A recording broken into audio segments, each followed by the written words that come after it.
베다니 마을에 아버지도 어머니도 없이 3남매가 살고 있었어요. 나사로, 마르다, 마리아. 그런데 그렇게 3남매가 이제 사는데 어느 날 오라비가 죽었죠. 너무 슬퍼서 울고 있을 때 예수님 찾아오셔서 말씀하십니다. 믿으면 영광을 본다. 요한복음에 나오죠. 믿으면 영광을 본다. 여러분, 성경은요, 믿으면 영광을 본다 그랬어요. 그런데 우리는 뭐라고 해요? 영광을 보여주시면 믿겠다 하죠. 필패가 없는 거예요. 주님은 분명히 말씀하시는 거예요. 믿으면 보리라. 우리는 보면 믿겠다. 그래서 우리는 자꾸 보여달라고 하는 거예요. 주님 영광을 보여주세요. 주님 내 환경을 바꿔주세요. 그러면 주님을 믿겠습니다. 근데 주님은 믿어라 그러는 거예요. 믿어야 환경도 바뀌고 믿어야 영광도 보겠다는 거예요. 오늘 사사기 4장을 읽었습니다만 사장 5장이 다 연결되는 이야기예요. 드보라 이야기입니다. 여사사 드보라. 한국도 지난 월요일날 최초 여자 대통령 됐어요. 육군사관학교 졸업을 여학생이 2년 연속 수석으로 했대요. 거의 이제 여성의 시대가 된 거예요. 미국도 아직 여성 대통령이 나오지 않았는데 한국에서 나왔어요. 자, 오늘 여사사 드보라에 관한 이야기인데, 자, 5장에 보면 4장만 읽었습니다만 5장 8절에 보면 가나안 왕 야빈과 이스라엘 사이에 전쟁이 있었어요. 4장에도 전쟁 얘기가 나오는데 5장 8절에 보니까 뭐라고 얘기합니까? 무리가 새 신들을 택하였으므로 그때의 전쟁이 성문에 이르렀으나 이스라엘 4만 명 중에 방패와 창이 보였던가. 큰 전쟁을 한 겁니다. 어마어마한 전투가 이루어졌어요. 수만 명의 군대가 붙이서 싸웠어요. 그런데 방패와 창이 보였던가라고 노래하는 거예요. 무슨 얘기예요? 이스라엘이 무기로 이긴 게 아니라는 거예요. 군사력으로 승리한 게 아니라는 거예요. 방패와 창이 있어서 이긴 게 아니라는 얘기예요. 여러분, 우리는 늘 환경이 좋아지면 우리 삶이 달라질 거라고 생각해요. 방패와 창이 막강하면 이길 거라고 생각해요. 그런데 그게 아니라는 거예요. 힘센 장군이 있어야 이길 수 있다고 생각하는데 그게 아니라는 거예요. 군사비가 많아야 이길 수 있다고 생각하는데 그게 아니라는 거예요. 군량미가 넉넉해야 이길 수 있다고 생각하는데 그게 아니라는 거예요. 기가 막힌 작전이 있어야 이길 수 있을 거라고 생각하지만 그게 아니라는 거예요. 군대 숫자가 많아야 이길 수 있다고 생각하지만 그게 아니라는 것입니다. 너희 중에 방패와 창이 보였느냐? 여러분, 이 사사기에 나오는 모든 전쟁은요, 거룩한 전쟁이에요. 하나님의 전쟁이에요. 믿음이 있느냐 없느냐의 싸움이에요. 적군과 아군의 병력의 싸움이 아니라 내 안에 믿음과의 싸움이에요. 여러분, 우리 성도의 삶은요, 내 안에 있는 나의 믿음과의 싸움인 줄로 믿으시기를 바랍니다. 대적과 내가 직접 싸우는 게 아니라 내가 내 믿음과 싸우는 거예요. 가장 큰 적이 어디 있어요? 내 안에 있어요. 내 안에 있어요. 하나님 앞에서 내가 바른 싸움을 하느냐 하지 않느냐, 그것이 환경과의 싸움이 아니에요. 상황과의 싸움이 아니에요. 그래서 하나님께서 전쟁은 내게 속한 것이다. 내가 싸우신다는 거예요. 하나님이 싸우신다는 거예요. 우리가 해야 되는 일은 그 하나님 앞에 바르게 서냐, 서지 않느냐, 그거예요. 그래서 요단강을 건너온 이스라엘 백성들, 여리고성을 정복하러 나가는 그 절체절명의 순간에 하나님께서 뭐 하라고 있었어요? 할례밖에 하라고 했잖아요. 전투력의 문제가 아니라 하나님과의 관계를 새롭게 하는 거예요. 유월절을 지키라는 거예요. 여러분, 우리는 자꾸 환경이 바뀌기를 바랍니다. 아니에요. 내가 바뀌어야 돼요. 내가 바뀌면 환경이 바뀌는 거예요. 그래서 우리의 영적 싸움은요, 나와의 싸움이에요. 우리 인생의 싸움도 마찬가지예요. 결국은 나와의 싸움이에요. 이게 지글러라는 사람, 얼마 전에 돌아가셨다고 제가 신문에서 본 일이 있는데, 이 지글러라고 하는 사람 경영학, 이 성공학 쪽에 굉장히 많은 책을 쓴 사람이에요. 그분의 얘기 가운데 있는 게 있습니다. 오늘 그 직장인이 찾아와서 상담을 하는데요, 끊임없이 직장 생활에 불평을 털어놓는 거예요. 너무 힘들다는 거예요. 너무 재미가 없다는 거예요. 그때 이 지글러 교수가 얘기합니다. 당신 직장 상사나 사장이 싫지요? 네, 싫어요. 근데 그거 아세요? 당신 상사나 사장도 당신 싫어하는 거. 당신 직장에 불만이 많지요? 네. 그런데 직장도 당신에게 불만이 많아요. 동료들 좋아하지 않죠? 네, 동료들 아주 지긋지긋해요. 당신 동료들도 당신을 지긋지긋하고 있어요. 그러면서 얘기합니다. 이게 신앙의 원리입니다. 이게 세상의 원리입니다.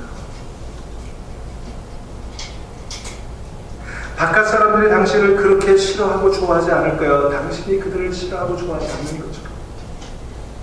그러면서 종이를 한 장 주면서 써보라는 거예요.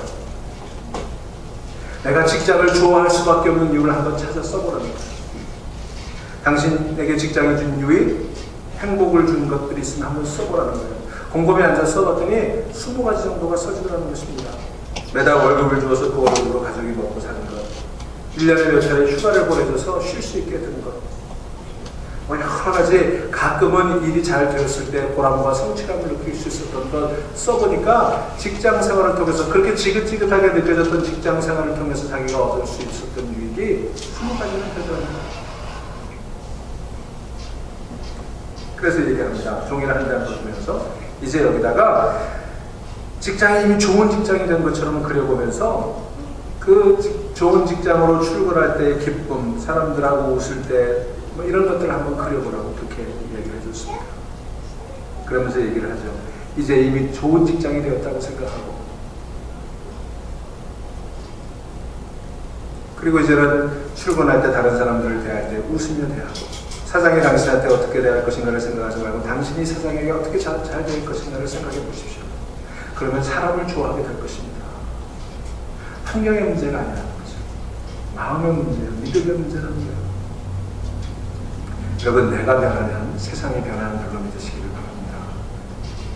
내가 변해야 하는 거예요. 많은 사람들은 세상을 환경 싸움이라고 얘기하지만 성경은 아니에요. 성경은 믿음의 싸움이라고 얘기하는 거예요. 내 안의 싸움이에요. 오늘 사사기에 보면 왕을 왕되게 하라는 이 외치의 말미암으로 왕을 왕으로 믿어주라는 거예요. 하나님을 온전히 모시고 내 삶을 바꿔버리는 거예요. 하나님을 하나님으로 믿어주라는 거예요. 자, 오늘 사사기 4장, 5장은 읽지 않았습니다만 5장은 본문 속에서 계속 제가 읽어나갈게요.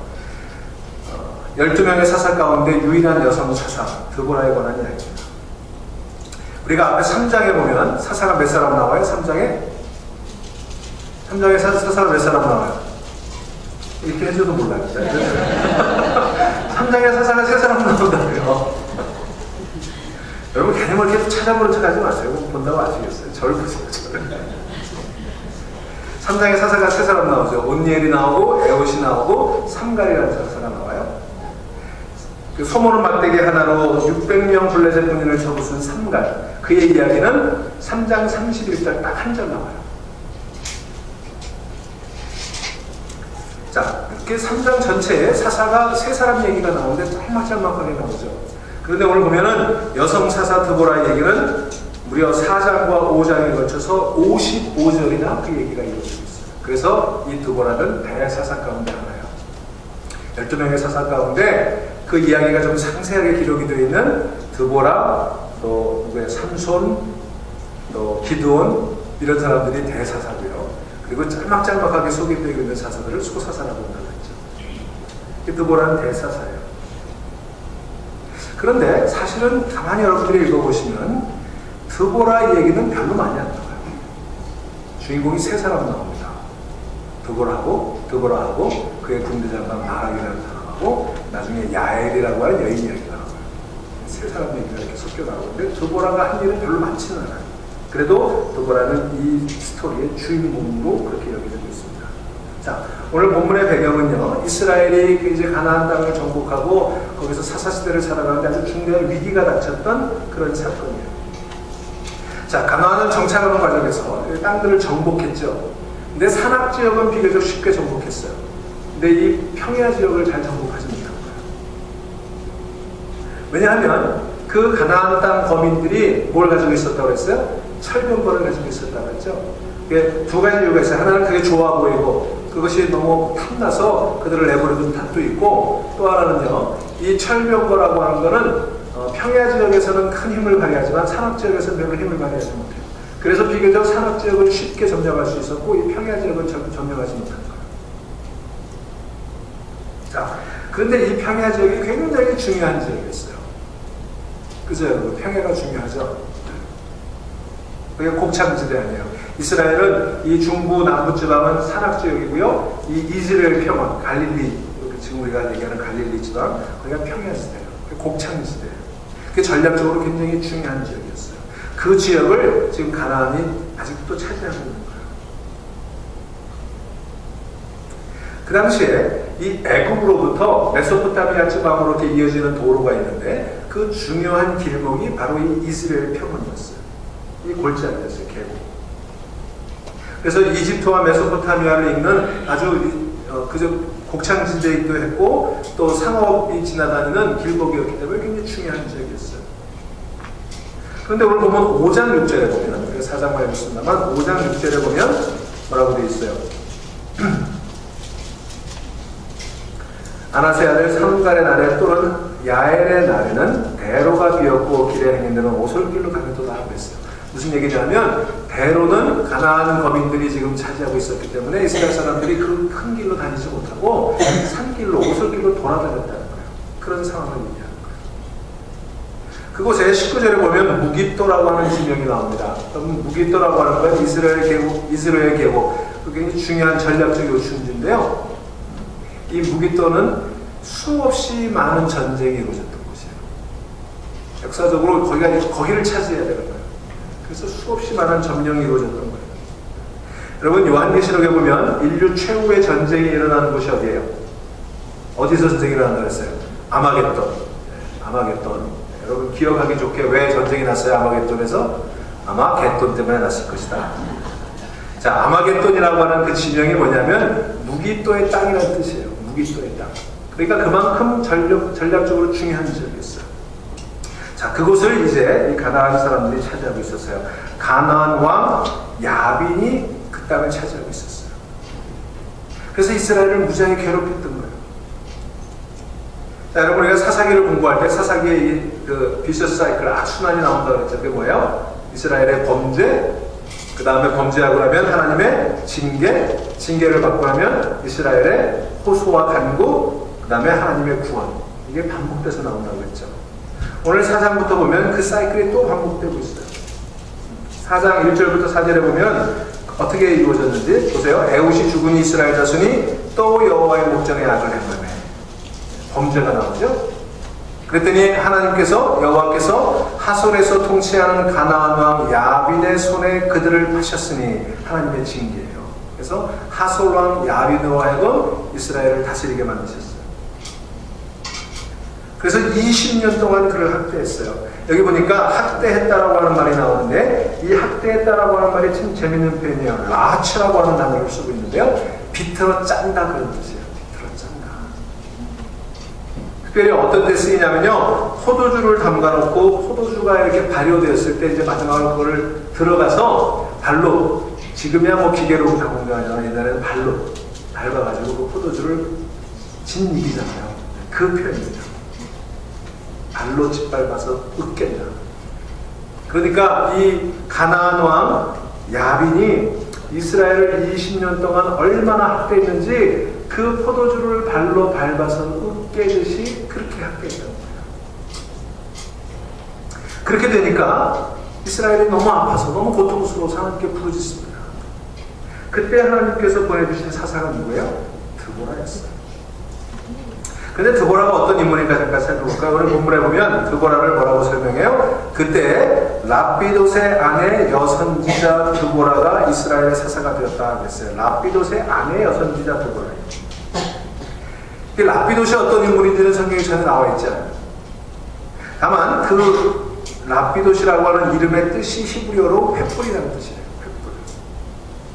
그래서 많은 주석가들은 라피돗의 아내 드보라 이 말을 횃불 같은 여인 드보라 이렇게 해석을 하는 거죠. 실제로 이 라피돗이 남편일 수도 있고 아니면 상징적으로 이스라엘을 암흑의 시대, 그 어려운 시대에 이스라엘을 구해준 사사였으니 횃불 같은 여인이었다. 그렇게 표현한다. 그렇게 해석하는 경우들이 많이 있습니다. 어쨌든 드보라는 그 암흑의 시대에 20년 동안 이 가나안 왕 야빈이 이스라엘을 발로 짓뭉개서 포도주를 짜듯이 그렇게 학대했을 때 그들을 구해주는 인물이었어요. 그런데 특징은 제가 좀 전에 설명드렸던 것처럼 이 사사기 4장 5장 드보라 이야기에는 인물이 주인공이 세 사람 나온다는 거예요. 앞에는 그냥 사사 한 사람만 나왔거든요. 온니엘이라든지 삼갈이라든지 이런 사사가 혼자 다 모독을 한 것처럼 그렇게 나오는데 여기는 등장인물이 세 사람이 나와요. 그래서 좀 복잡해요.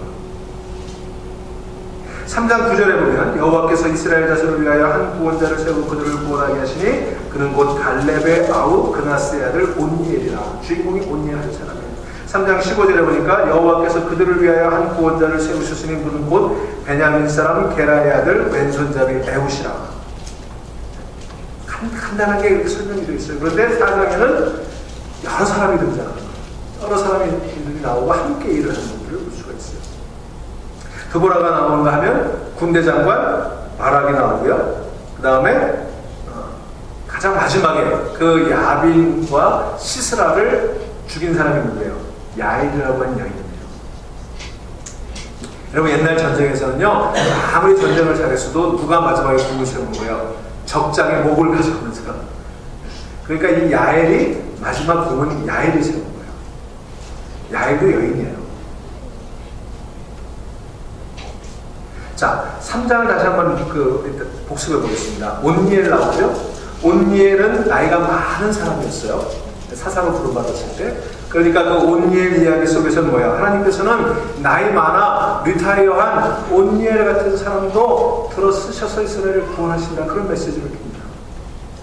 에훗은 왼손잡이 에훗이었어요. 오른손 장애가 있는 사람이라고 했죠. 다시 말하면 장애를 가져서 아무짝에도 쓸모없는 것처럼 버려졌던 그런 사람도 하나님께서 들어 쓰신다고 했어요. 삼갈은 불신 가정에서 자라난 그런 애송이 같은 사람이었어요. 소문은 막대기나 가지고 다니는 사람이었어요. 그런데 그도 하나님께서 들어 쓰신다 이런 메시지가 있는 거예요. 오늘 여기는 4장 5장에는 주인공 세 사람이 나오는데요. 드보라가 주인공이라고 한다면 다른 남자를 다 제쳐놓고 그 당시 사회에서는 천대받는 여성을 들어서 사사로 사용하셨다라고 하는 그런 메시지를 우리가 볼 수 있어요. 자, 그의 군대 장관 바락이라고 하는 사람을 예를 든다면 사실은 바락은 여기서 굉장히 찌질이로 나와요. 군대 장관임에도 불구하고 이 드보라 치마폭에 숨어가지고 당신이 가지 않으면 나는 못 나갑니다. 그러고 숨었던 정말 찌질이 남자의 대표예요. 이런 찌질이 남자들 많죠? 그죠? 자, 그런 여자 치맛자락이나 붙잡고 다녔던 찌질이를 통해서도 하나님은 구원하실 수 있다는 메시지를 줄 수도 있어요. 또 야엘이라고 하는 주인공인데 야엘은요 사실은 그 남편이 이 가나안 왕과 평화협정을 맺고 그를 섬기던 그런 사람이었어요. 그런 남편을 가진 여인이었어요. 그런 남편을 가진 여인을 통해서도 하나님께서 그런 이방 여인을 통해서도 하나님께서 역사하실 수 있다. 그런 메시지가 여기 나오고 있는 거죠. 어쨌든 여러 가지 메시지가 여기 공통적인데 특별히 우리가 기억해야 되는 것은 오늘의 등장인물 가운데 세 사람 가운데 두 사람이 여성이었다는 거예요.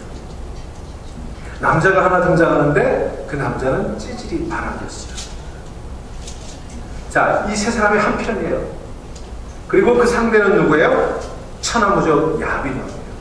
그리고 그의 군대 장관 시스라예요. 이미 싸움이 상대가 되잖아요. 그런데 그 두 패가 지금 싸우는 거예요. 여러분, 이게 특별히 중요한 것은요. 그 당시 유대 문화를 이해할 필요가 있는 거예요.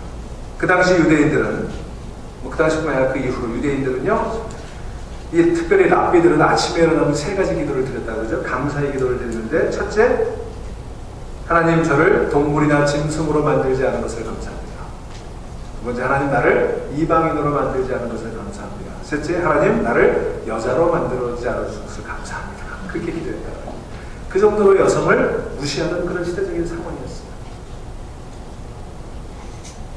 그런 상황에 천하의 무적인 야빈 왕과 맞서 싸우는 세 사람이 나오는데 두 명이 여자고 한 명은 그 여자들 치마폭에 숨어있는 찌질이 바락이었어요.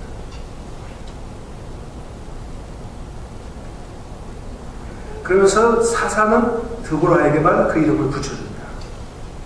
자, 그렇게 해서 사사 드보라를 통해서 이스라엘의 구원된 이야기가 4장에 나오고요. 5장은 바락과 드보라가 그 놀라운 일을 이루신 하나님의 능력을 찬양하는 노래예요. 노래.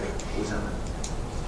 그런데 그 승리의 노래를 부르면 드보라와 바락이 함께 노래했다고 그렇게 나오거든요. 근데 재밌는 것은 드보라와 바락이면 복수죠. 그러니까 문법적으로 그 두 사람이 노래했다고 하면 복수 동사가 나와야 되는데 여기 보면 여성 단수 동사가 나와요. 무슨 얘기예요?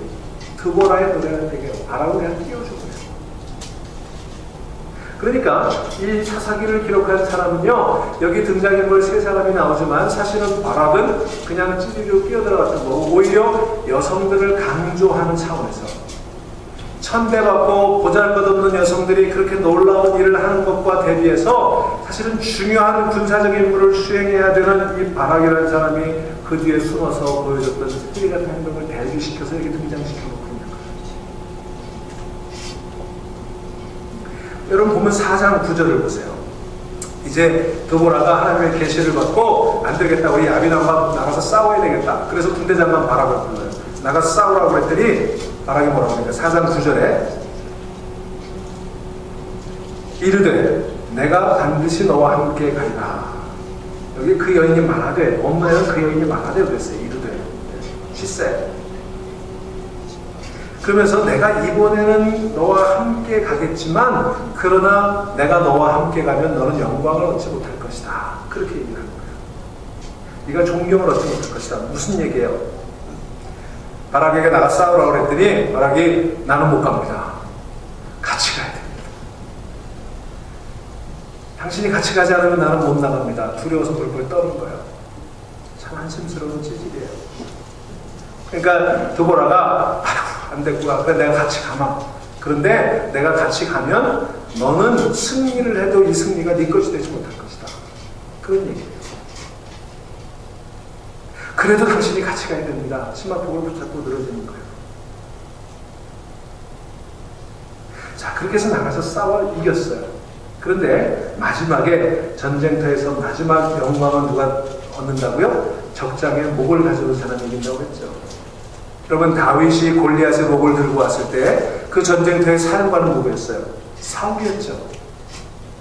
그 승리는 사울의 승리지만 사람들은 누구를 추앙해요? 다윗을 추앙하잖아요. 왜냐하면 그가 골리앗의 머리를 가져왔기 때문에 그래요. 요압 장군이 적을 완전히 진멸하고 포기하고 다 이겼어요. 그런데 요압이 다 이긴 전쟁 마지막에 끝을 누구에게 돌려요? 다윗이 와서 적장의 목을 베게 하는 거예요.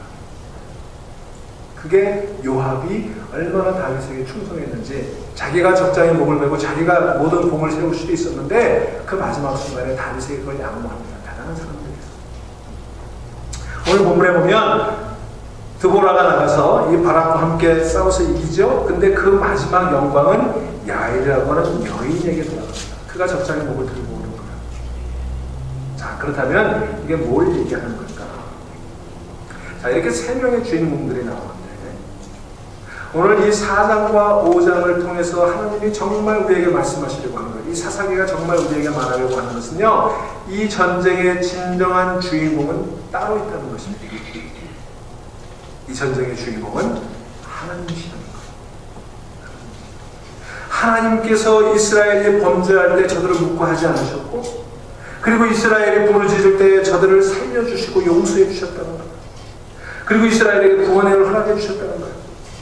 뿐만 아니라 부분 5장에 보면요, 하나님이 친히 나가서 싸우세요. 싸우는 게 드보라도 아니고 바락도 아니고 하나님이 친히 싸우신다는 얘기죠. 여러분 4장 14절 15절 보세요. 4장 14절에 뭐라고 합니까? 드보라가 바락에게 이르되 일어나라, 이는 여호와께서 시스라를 내 손에 넘겨주신 날이라. 누가 넘겨주신 거예요? 여호와께서 넘겨주셨다는 거예요. 여호와께서 너의 앞서 나가지 아니하시느냐? 하나님이 먼저 나가신다는 거예요. 15절에 보니까 여호와께서 바락 앞에서 시스라와 그의 모든 병거와 그의 온 군대를 칼날로 혼란에 빠지게 하시매. 누가 혼란에 빠뜨렸어요? 적군을? 여호와께서 하셨다는 거예요. 적군을 이스라엘 손에 넘겨주신 분도 하나님, 저들을 혼란에 빠지게 하신 분도 하나님, 이스라엘을 대신해서 앞장서 나가서 싸우시는 분도 하나님. 그리고 5장 13절에 보면요, 하나님께서 직접 전쟁터로 내려오셨다, 그렇게 기록이 되어 있어요. 5장 13절에 보실까요? 그때 나온 귀인과 백성이 내려왔고 여호와께서 나를 위하여 용사를 치시려고 내려오셨다. 하나님 직접 내려오셨다고 고백하는 거예요. 5장 20절에 보면 또 재밌는 표현이 나와요. 뭐라고 되어 있어요? 별들이 하늘로부터 싸우네. 별들이 싸웠다고 그래요. 별들이 싸웠다는 거예요. 하나님께서 이스라엘 군대가 아니라 별들로 싸우게 하셨다는 거예요. 21절에 보면요, 더 재밌는 표현이 나와요. 기손강은 그 무리를 표류시켰으니 강이 일어났다는 거예요. 강이 저들을 패하게 만들었다는 거예요. 다시 말하면 무슨 얘기예요? 처음부터 끝까지 주인공은 하나님이십니다.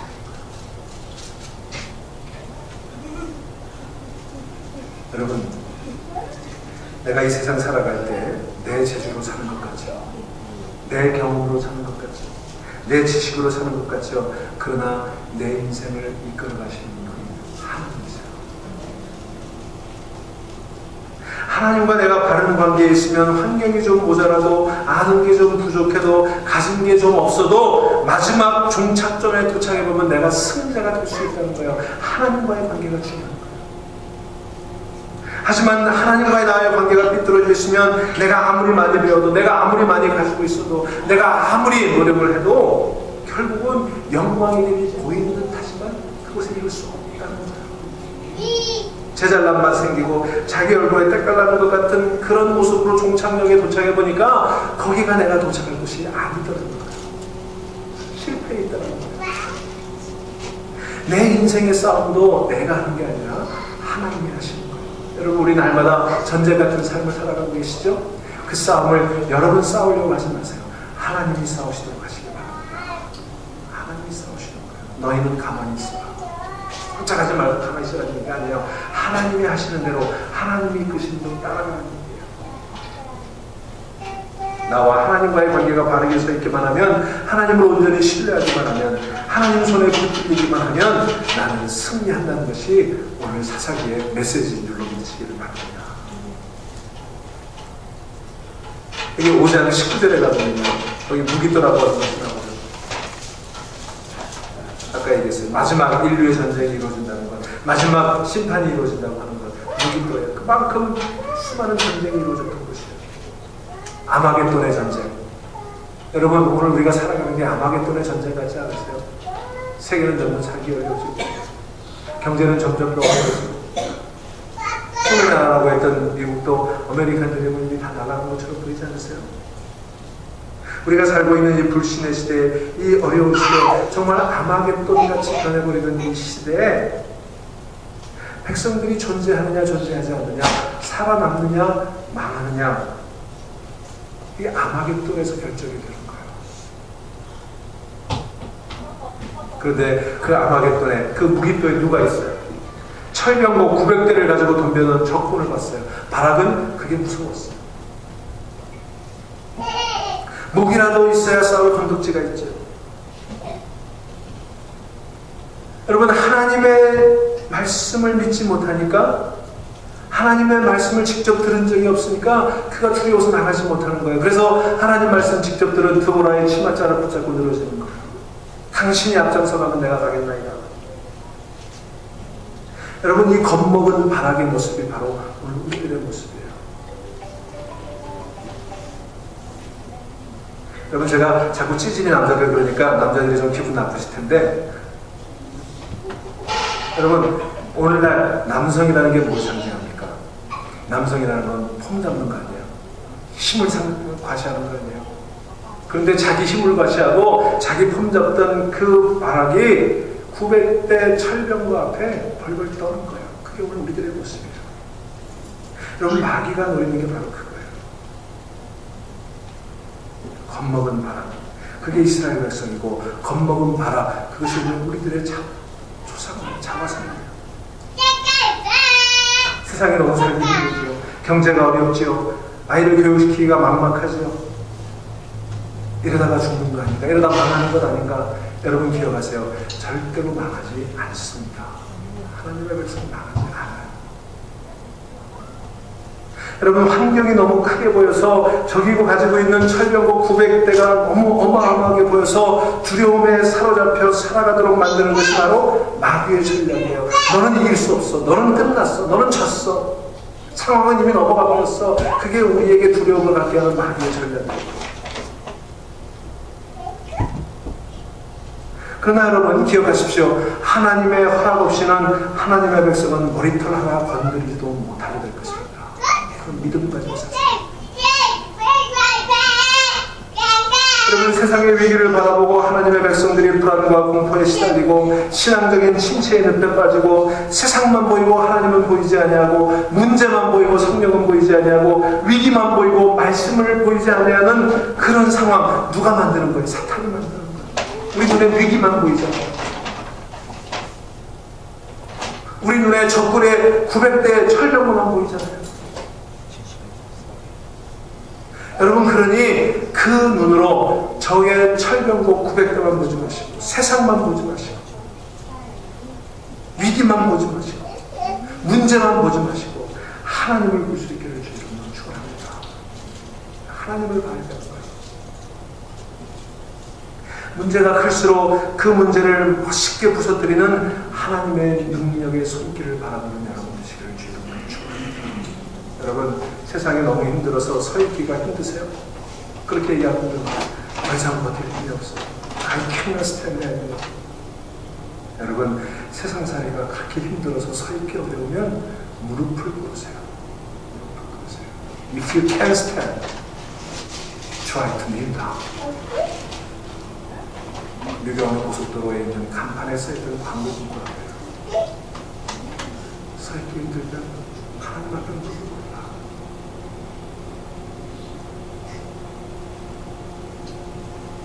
오늘 보세요. 4장 5절에 보면 이스라엘이 어떻게 저들을 무찔렀는지, 5장에 드보라가 부르는 노래에 가서 보면요, 기손강이 범람합니다.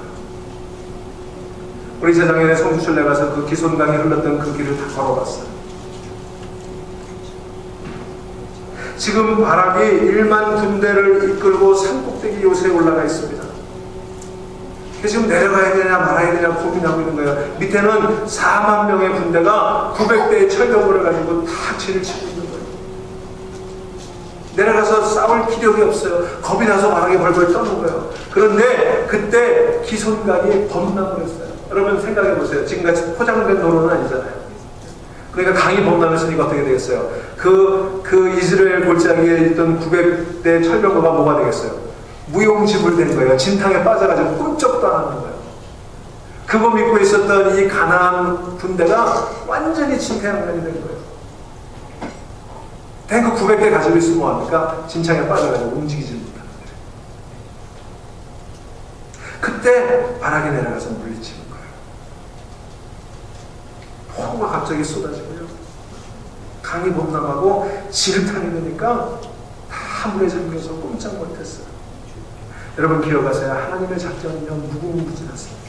인간의 눈으로 보면 다 틀렸고 인간의 눈으로 보면 다 글렀는데 하나님께서는 강을 뒤집어 보셔가지고 싸움에서 이기시잖아요. 여러분 하나님이 우리를 어떻게 도우실지 우리는 알 수 없어요. 그 수를 우리는 보지 못해요. 하지만 하나님의 지혜는 하늘과 땅보다도 더 크신 줄로 믿으시기를 바랍니다. 그래서 시스라의 군대가 온통 진흙탕 속에 빠져서 우왕좌왕할 때 내려가서 한 명도 남기지 않고 다 물리치고 죽여버리잖아요. 여러분 하나님은 이스라엘의 왕이십니다. 하나님은 가나안의 왕이십니다. 하나님은 온 우주의 왕이십니다. 하나님은 저와 여러분의 왕이 되십니다. 그게 주제예요. 누가 우리의 왕이냐? 사사의 주제예요. 여러분 하나님은요 하늘의 별들을 움직이셔서라도 우리를 구원할 수 있어요. 오늘 사사기 5장에서 뭐라고 그래요? 별들이 와서 싸웠다고 그러잖아요. 만화 같은 얘기가 가능하다는 거예요. 기손강을 움직여서라도 적을 물리칠 수 있고 그리고 별들로 싸우게 하시는 분이 하나님이세요. 여러분 세상이 어렵게 느껴지십니까? 내 힘으로 감당할 수 없는 문제라고 느끼십니까? 이 공격은 내 힘으로는 도무지 이길 수 없는 어려운 싸움이라고 느껴지십니까? 두렵게 만들고 불안하게 만들고 문제만 보이게 만드는 것이 마귀이고 우리가 하나님 앞에 맡겨놓고 하나님의 문제를 해결하도록 던져놓고 나는 기도하면 하나님이 해결하신다는 것이 우리 믿음의 사람들의 전략이 되어야 되는 거예요. 여러분 누구를 따르실 거예요? 사단의 전략을 따르실 거예요? 하나님의 전략을 따르실 거예요? 그래서 이스라엘이 승리하는 거예요. 자, 그때 바락을 선봉작으로 군대를 이끌고 이스라엘 군대를 다 물리쳤어요. 그리고는 참 드보라가 훌륭해요. 혼자 그 공을 다 세우려고 하지 않고요. 이스라엘 온 지파들에게 전갈합니다. 빨리 와서 같이 물리치자. 그래서 이스라엘 각 지파에게 전갈하는 얘기가 5장 14절부터 나와요. 그랬더니 이 소식을 들은 지파들 가운데 일부 지파는 거기에 호응을 해서 같이 참여하고 일부 지파는 참여하지 않아요. 이게 참 중요한 얘기가 그 다음에 나오는 거예요. 5장 9절부터 18절의 이야기인데요. 17절에 보세요. 17절에 길르앗은 요단강 저쪽에 거주하며 단은 배에 머무름이 어찌 되느냐. 자, 단지파가 나와요. 단지파. 자, 단지파가 어디 있었다고요? 배에 머물러 있다고 했어요. 배에 머물러 있다. 당시 단지파는요, 무역상선을 운영하고 있었어요. 그래서 무역상선을 하니까 요즘도 배를 가지고 있으면 꽤 부자죠. 돈을 좀 모은 것 같아요. 생활에 안정이 돼 있었어요. 상상력을 좀 동원해 본다면 이런 거예요. 배를 동원해서 무역의 업에 종사하면서 돈을 잘 벌고 안락하게 살고 있는데 전갈이 왔어요. 드보라로부터. 지금 가나안 군대를 물리쳐야 되니까 빨리 오라. 어떻게 했을까요? 당은 일어나서 내륙 쪽을 가는 거예요. 가야 되나 말아야 되나. 현재도 진영소리가 들려오는 됐습니다. 하지만 사업가였던 단지파의 마음이 흔들리는 거예요. 가만히 생각해보니까 저 가나안 저 사람들도 자기 고객이에요. 다 자기가 돈 벌어먹고 살게 해줬던 그런 사람들이었어요. 괜히 거기 끼어들었다가 다 모든 것이 무너져버릴 것 같은 그런 유혹이 들었던 거예요. 그래서 참여하지 않습니다. 두고두고 그 일 때문에 책망받는 거예요. 뭐라고 했어요? 당은 어찌하여 배에만 붙어있느냐. 여러분 어떤 사람들이에요? 세상에서는 성공했지만 영적으로 무관심한 사람들이죠. 하나님의 부르심을 듣고도 응답하지 않는 사람들이에요. 언제나 우선순위가 나에게 있는 사람들이에요. 언제나 우선순위가 세상에 있는 사람들이에요. 그러면서도 자신은 자기가 할 수 있다고, 할 수 있는 일은 다 했다고 자비하는 그런 사람들이에요. 그들은 신앙의 성장을 위해 몸을 던지지 않는 사람들이에요. 여러분 이런 단지파의 사람들이 우리 가운데 있는 거예요. 우리의 모습 가운데도 이 단지파의 모습이 있는 거예요. 그런가 하면 스불론과 납달리 사람들이 있었습니다. 그들은 뜨거운 달 아래 논밭에서 일을 하고 있었어요. 하루 일과를 마치고 아내와 자녀와 함께 즐거운 시간을 기대하며 가족으로 돌아오고 있을 때 급한 전갈이 왔습니다. 그들은 드보라가 보낸 전령을 듣고 어떻게 해야 되나 망설임 없이 곧바로 달려갑니다. 가자.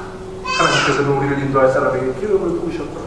이제 가나안의 야민으로부터 끊임없는 괴로움을 끝장낼 때가 되었구나. 하나님 드보라를 주셔서 감사합니다. 이제 우리가 그리와 함께 싸울 것입니다. 그리고는 그들이 전쟁에 참여했습니다. 스불론과 납달리는 농사짓던 낫과 창으로 무기를 만들었습니다. 그들은 아이를 안아주고 눈물을 흘리는 아내들에게 입맞춤을 한 후에 전쟁터를 향해 달려갑니다. 5장 18절에 뭐라고 되어 있어요? 그래서 스불론은 죽음을 무릅쓰고 목숨을 아끼지 아니한 백성이요 납달리도 들의 높은 곳에서 그러하더라. 여러분 이런 칭송을 받을 수 있는 여러분 다 되시기를 주의 이름으로 축원합니다.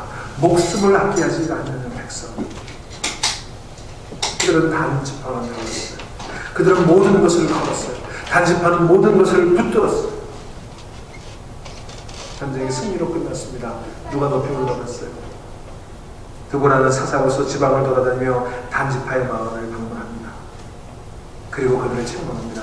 당신들은 왜 배에 그렇게 남아있었어? 날카로운 질문에 단지파 사람들은 한마디 없었을 거예요. 드보라의 질문은 단지파의 남은 일생을 쫓아다니며 괴롭혔던 질문이에요.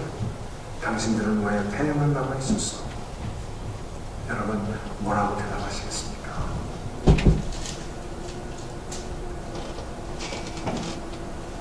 그 외에도 루벤 지파 사람들도 있고요.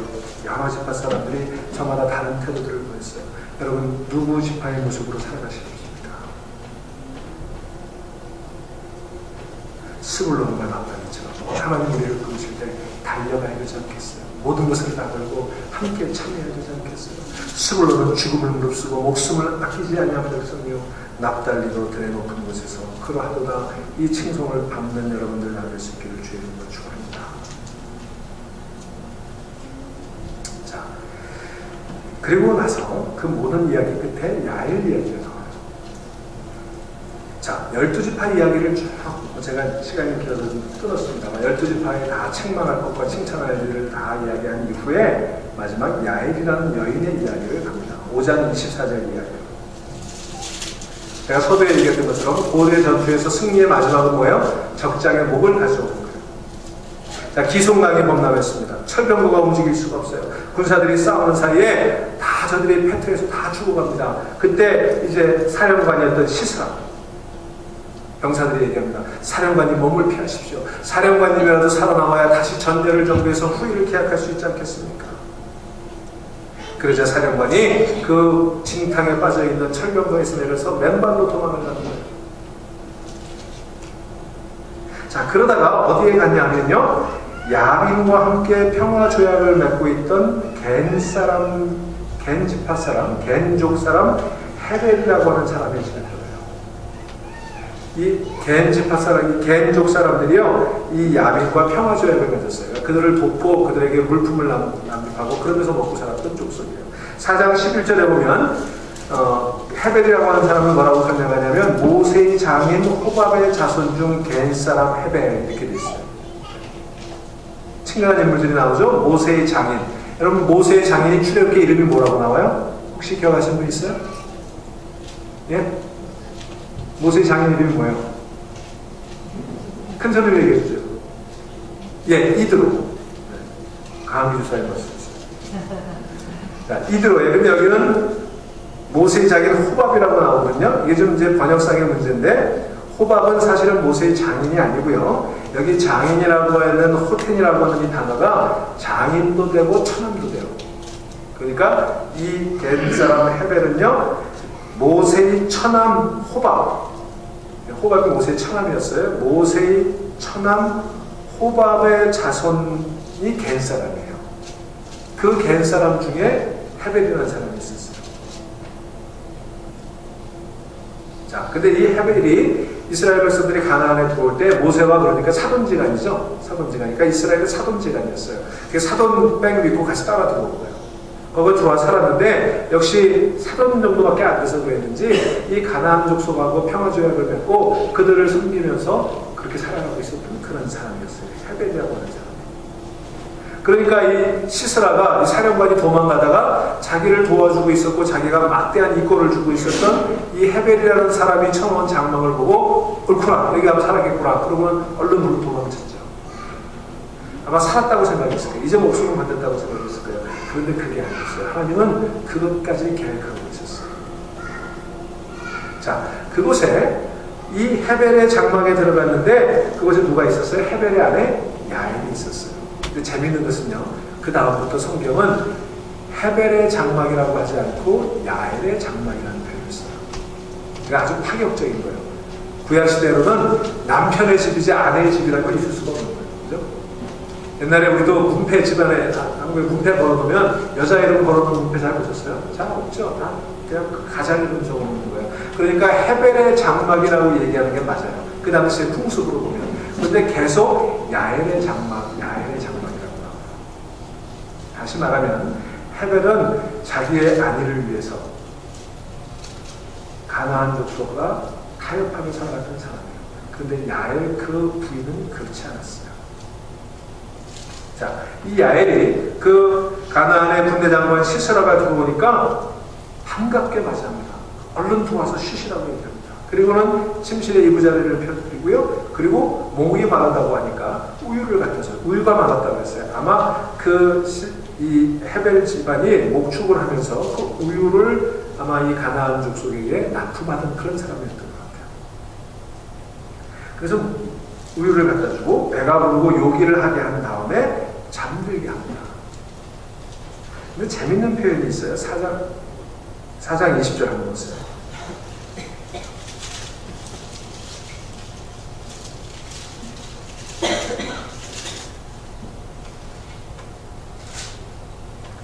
4장 20절에 그러니까 이제 한숨 돌린 시스라가 뭐라고 그래요? 그가 또 이르되 장막 문에 섰다가 만일 사람이 와서 내게 묻기를 여기 어떤 사람이 있느냐 하면은 너는 없다 하라 그랬어요.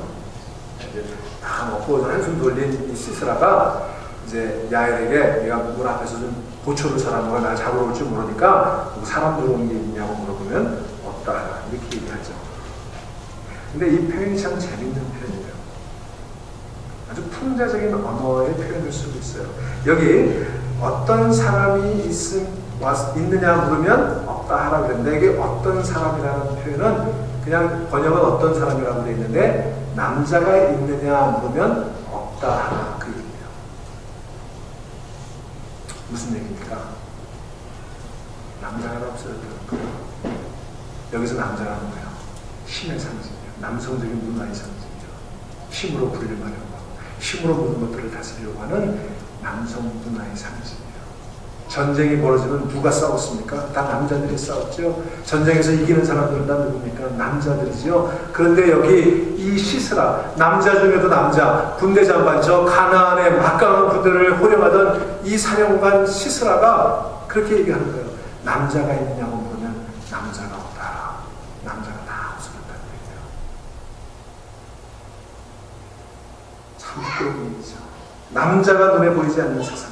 그 잘난 남자들, 그 힘센 남자들이 다 없어진 거예요. 그리고 이 야엘이라는 여인에게 남자가 있냐고 물으면 없다고 얘기하는 거예요. 그렇게 이 남자들이 못나게 되는 거예요. 여러분 이 4장 5장에서는요 남자들이 전부 다 찌질이로 나오는 거예요. 그건 무슨 얘기냐면 이 남성들 하나님 없다고 자기가 하나님이 되려고 하는 그 남자들이 다 없어졌다는 얘기를 상징적으로 우리에게 보여주는 거예요. 하나님의 백성, 신앙인이 눈에 보이지 않는 세상이 되었다는 얘기예요. 마땅히 일해야 되는데 일꾼이 보지 않는 세상이 되었다는 거예요. 그런 세상 속에 이름 없는 여인, 보잘것없는 여인 야엘이 등장하는 거예요. 그 야엘이라는 여인이 시스라가 깊이 잠들어 있는 것을 보고 오늘 21절에 보니까 좀 끔찍한 장면이 나와요. 큰 말뚝을 가져다가 관자놀이에다 대고 망치로 쳐버렸어요. 그가 죽었어요. 여러분 야엘은 정말 보잘것없는 여인이었는데 천하를 호령하는 시스라가 그 여인의 손에 부차하게 죽어가는 장면이 마치 적장을 죽이는 논개의 이야기처럼 그렇게 시스라의 인생이 끝나버려 버렸어요. 여기서 우리가 주목해 볼 필요가 있습니다. 야엘 집안과 이 야빈 적장 가나안 왕은 우호조약을 맺었어요. 이 야엘의 남편 헤벨은요 그들과 평화조약을 맺으며 살아갔습니다. 그런데 그 평화조약을 누가 깨뜨리는 거예요? 야엘이 깨뜨리는 거예요. 아내가 깨뜨리는 거예요. 남편이 맺은 평화조약을 아내가 깨뜨려버리는 거예요.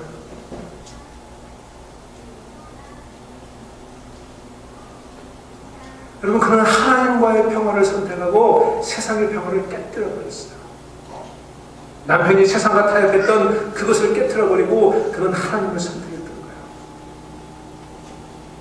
여러분 이 이야기는 우리들에게 묻는 거예요. 너는 세상과 평화하며 살 것이냐 하나님과 평화하며 살 것이냐. 여러분 어쩌면 이 야엘은요 자기 가정의 평안만을 생각한다면 그렇게 하지 말았어야죠. 그러나 자기 가정의 평안만을 생각하는 것이 아니라 하나님과의 평안을 생각하는 거예요. 이 이방 여인 야엘은 세상과의 가나안과의 평화 조약을 깨뜨려버리고 하나님과의 평화를 선택하는 것입니다. 여러분 우리는요 세상에 살아가면서 세상과 평화하기 위해 하나님과의 평화를 깨뜨리잖아요. 세상에서 출세하기 위해서 하나님과의 관계를 깨뜨려버리잖아요. 세상의 일을 위해서 예배 시간 깨뜨려버리잖아요. 세상의 재미를 위해서 내 경건의 시간 깨뜨려버리잖아요. 그렇게 살아가고 있는 우리들을 향해서 오늘 아주 준엄한 경고를 주는 거예요. 야엘은 세상과의 평화를 깨뜨리고 하나님과의 평화를 선택했다는 거예요.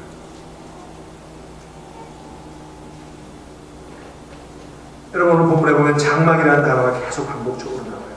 이 여인이 자기 집안에 피를 묻힌다는 거 싫은 일이죠. 그렇게 하고 싶었겠어요? 그냥 빨리 하룻밤 그것을 재워서 먹여서 보내버리면 아무 일도 없는 거겠죠. 그 장막에 피를 흘리고 싶었겠어요? 그 여인이 그렇게 처참하게 그 말뚝을 그 적장에 관자놀이에 박아서 그 끔찍한 일을 하고 싶었겠어요? 그런데 하나님의 장막에 세우기 위해서 자기의 장막에 피 흘리는 일을 했다는 거예요. 그게 야일이라는 얘기예요. 그리고 하나님은 이 사사기에서 그 야일이라는 얘기를 높이시는 거예요.